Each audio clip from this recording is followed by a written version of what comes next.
I'm Tom. And we are Velocities in Music, VIMTV. Today we're going to do an album from a band called Eisley, which some of you may have heard before. And their new album called The Valley is an interesting album. I kind of just picked it to put on our set because we needed a third slot. Now we do have a new system coming out, which we'll link. I've put a link to of how we're going to change how we're reviewing music and the sets that we do. I feel like this is a good time for a shout out for that. So please watch that video. We'll link it down there, but we're going to incorporate more requests in. Not so that we avoid albums like Eisley, because I was pleasantly surprised with this album. The Valley actually, while extremely poppy, because here you have like what, 3 female vocalists and instrumentalists, and there's 4 siblings and a cousin. Essentially, it's a family band from Texas. This is their 3rd album, and it's very radio friendly pop rock music. I feel like that's the way that I would describe this sound. I feel like that's the way they produced this album, and as Tom will point out later, that's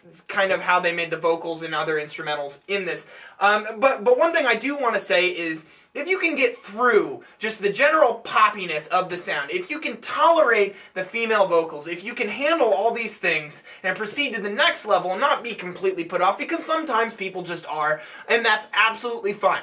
I can get through that, and I know that you can too. We've loved Tegan and Sara. I loved Metric's Fantasies that came out a couple years ago, and I actually did enjoy this album quite a lot. But before I continue to blab, Tom, what's your thoughts?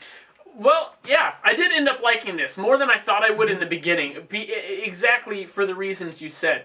Now, the thing that really bothered me about this, I'll get my gripe out of the way right now, is the vocals. While the vocalist just has a beautiful voice, the harmonies are great, they're a little too safe. And it's a classic case of the vocalist worrying more about having that churchy, American Idol, radio-friendly voice than emoting. Right. And I feel like emoting and putting those feelings and oomph in there is what vocals should always be doing. And there's a lot of spots on this album where they're rocking out, not too hard. This isn't Metallica or anything, right. but they're rocking out a little harder, and still the vocals are just kind of, it doesn't match. Yeah, exactly. And like one comparison you could make to the vocals even is like Regina Spektor. Right. I know you mentioned that, and the thing is with Regina Spektor, she does a little more of that, but most of the time she doesn't even need to, because her songs in general are a lot softer. Just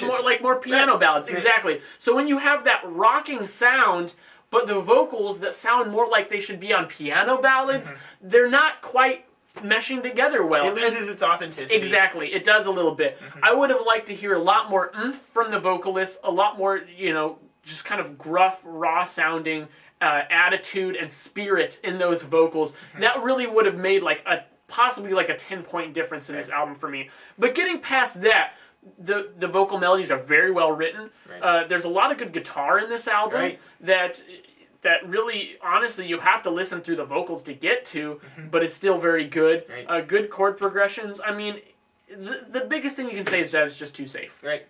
Yeah, and I feel like that they do employ a lot of pop structures that I know I bitch a lot about on this show, and I feel like Eisley actually does a pretty good job of using their songwriting and all their instrumentation, and they're very conscious of dynamics and contrast, which way too often, especially in pop music, but in all music, in indie, and everything that you can imagine, too many artists are just not aware of their dynamics, not aware of the contrast they put into the songs, into their songs, and I feel like Eisley does a great job of doing that here most of the time. And when that happens, when all these things are operating effectively, you don't even notice the predictable song structures. And I do feel like on a couple tracks, specifically Sad and track 10, Please, I feel like those tracks, it does get a little predictable. It doesn't get sold as well to me, and I just felt like they were weaker tracks. So I said there's a little bit of track displacement there. It's a big gripe I have in music today and on this album. But all in all, I was pleasantly pleased with everything that this brought to the table. I'd say if you like this, please go out and listen to Tegan and Sara, because you will probably love that. And I know that they're just a little bit more indie and not as well known as Eisley is. I know Eisley has been played on the radio before, I think. I don't listen to the radio. And they've toured with a lot of really popular bands. Coldplay, Newfound Glory. Right. Right, and Yeah. I feel like there's just so many good things to say about this album, and just a few things that are holding it back from really being a great album. So I'm kind of in the middle of the 70s range. I'm gonna go 78 on this. I'm gonna go 71. Yeah, and I feel like that gives a kind of a good interpretation of where this one's at, just because it's solid. There's a lot of good qualities here. I feel like these songs are super catchy, and a lot of these got stuck in my head, and I always appreciate it when music does that. I think it's about the best they could have done for what they were going for. I just feel like they weren't shooting too high. There was a scope there, a scope Yeah. issue. I mean, if you're not shooting to make a fantastic album or something that's really deep, or give the listener a lot of levels to connect with it, it gets harder for somebody to really get a kick out of it.